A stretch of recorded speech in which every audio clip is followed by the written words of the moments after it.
Hello friends, कैसे हो आप। मैं आपका दोस्त भारत भूषण जेसीबी कंप्यूटर पर आपका स्वागत करता हूं। फ्रेंड्स, आज इस वीडियो में हम बात करेंगे, अगर आपका बोर्ड है कैपेसिटर की वजह से शॉर्ट हो गया है तो आप कैपेसिटर्स को किस तरह से चेक कर सकते हो और उनकी जगह पे आप कौन सा कैपेसिटर लगा सकते हो। ये सब हम इस वीडियो में बात करेंगे। चाहे आपका कोई भी एप्सन का प्रिंटर हो, एचपी का प्रिंटर हो या कैनन का प्रिंटर हो, चाहे ब्रोदर का प्रिंटर हो, आप सभी में इसी तरह से चेक करेंगे।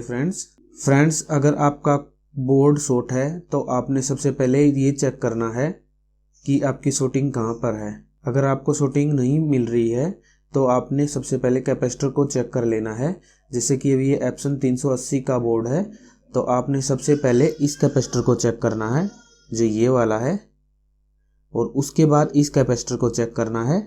उसके बाद ये वाला कैपेसिटर है और एक जो ये कैपेसिटर है इसको चेक करना जरूरी है। अगर ये शॉर्ट हो जाएंगे तो आपका बोर्ड है वो ऑन नहीं होगा। ये जो 3 कैपेसिटर हैं हमारे एप्सन के प्रिंटर होते हैं, जैसे 3110 है, 3150 है, 380 है और 360 इस तरह के प्रिंटर हैं, उनमें सभी में ये कैपेसिटर होते हैं। अब मैं बताता हूँ आपने चेक कैसे करना है।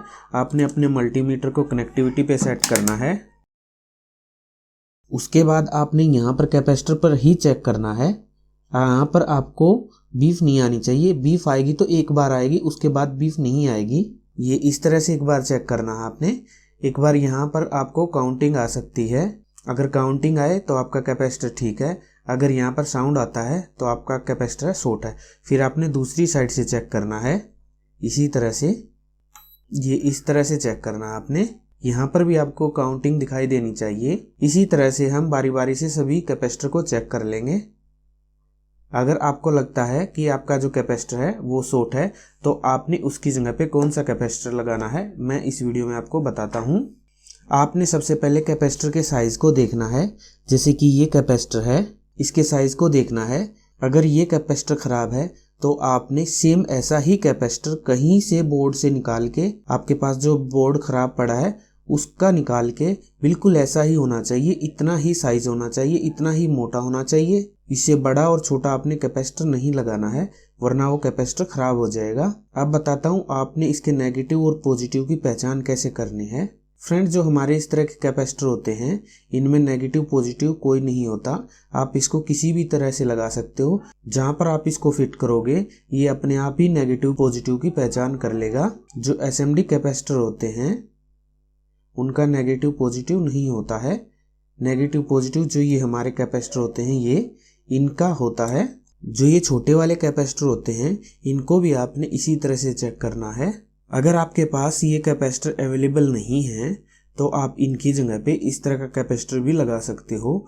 इसका साइज मैं आपको बताता हूँ, 220 माइक्रोफेराइड और 50 वोल्ट के होने चाहिए। जो ये वाला कैपेसिटर है और ये वाला कैपेसिटर है और जो यहाँ पर ये कैपेसिटर लगे हुए हैं और एक कैपेसिटर ये है, तो आपने इन चारों की जगह पे कभी कैपेसिटर की जरूरत पड़ती है और लगाना भी पड़ जाए तो आप इनकी जगह पे 220 माइक्रोफेराइड और 50 वोल्ट का कैपेसिटर लगा देना है। मैं बताता हूँ इन कैपेसिटर का काम क्या होता है।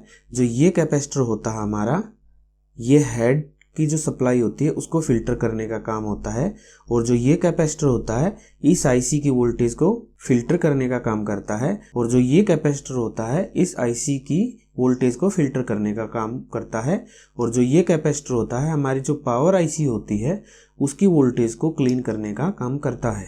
अगर ये कैपेसिटर और ये कैपेसिटर कभी भी शॉर्ट हो जाते हैं तो आपका F1 उसी टाइम उड़ जाएगा। अगर ये वाला कैपेसिटर और ये वाला शॉर्ट हो जाता है तो आपका बोर्ड ऑन ही नहीं होगा और F1 भी नहीं उड़ेगा।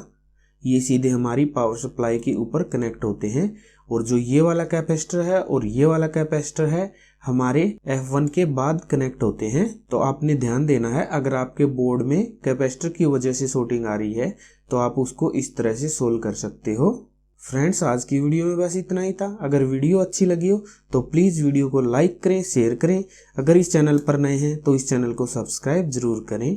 आज की वीडियो देखने के लिए आप सभी का थैंक्स।